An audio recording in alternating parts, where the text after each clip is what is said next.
ng tulong at suporta niyo para kay Pangulong Bongbong Marcos.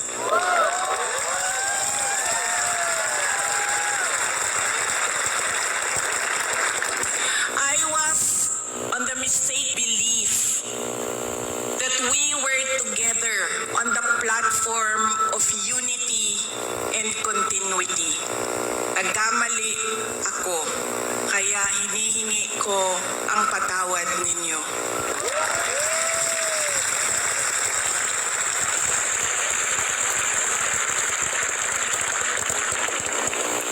You know, this has been going on for 9 days, ang assault sa inyong Kingdom Nation.